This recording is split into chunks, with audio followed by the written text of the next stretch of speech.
అనకాపల్లి జిల్లా యలమంచిల నియోజకవర్గం Janasena TDP BJP కూటమి ఎమ్మెల్యే అభ్యర్థి జనసేన రాష్ట్ర అధికార ప్రతినిధి సుందరపు విజయ్ కుమార్ ఎన్నికల ప్రచారంలో దూసుకుపోతున్నారు. ఇందులో భాగంగా కూటమి ఎంపీ అభ్యర్థి బీజేపీ నాయకుడు సీఎం రమేష్ సోదరుడు రాజేష్ తో కలిసి నియోజకవర్గంలోని అచ్యుతాపురం మండలం, కాచిపాలెం, జగ్గంపేట, పురుషోత్తమపురం గ్రామాలలో ఎన్నికల ప్రచారం నిర్వహించారు. ఈ సందర్భంగా ఆయనకు ఆయా గ్రామాల్లోని మహిళలు మంగళహారతులతో నీరాసనాలు పలికారు. ఈ సందర్భంగా కేంద్రంలోని ఎన్డీఏ ప్రభుత్వం ప్రవేశపెట్టిన పథకాలతో పాటు టీడీపీ సూపర్ 6 పథకాలను గ్రామాల్లో ఉన్న ప్రజలకు వివరిస్తూ ప్రచారం నిర్వహిస్తున్నారు. ప్రస్తుత వైసీపీ ప్రభుత్వం, సీఎం జగన్మోహన్ రెడ్డి అసమర్థత పాలన, స్థానిక ఎమ్మెల్యే కన్న బాబురాజు అవినీతి, అక్రమాలు, దోపిడీలు, అరాచకాలను ప్రజలకు వివరిస్తూ ఎన్నికల ప్రచారం నిర్వహిస్తున్నారు.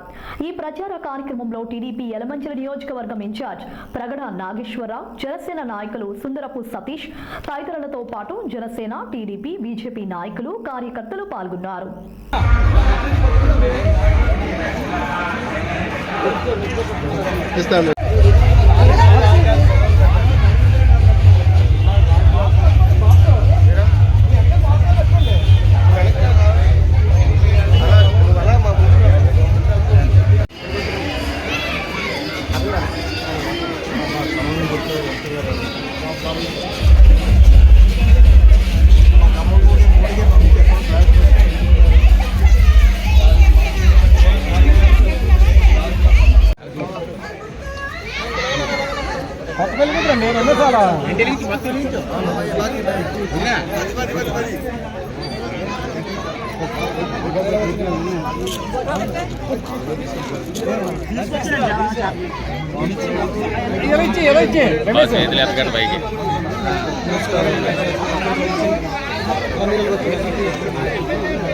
జగన్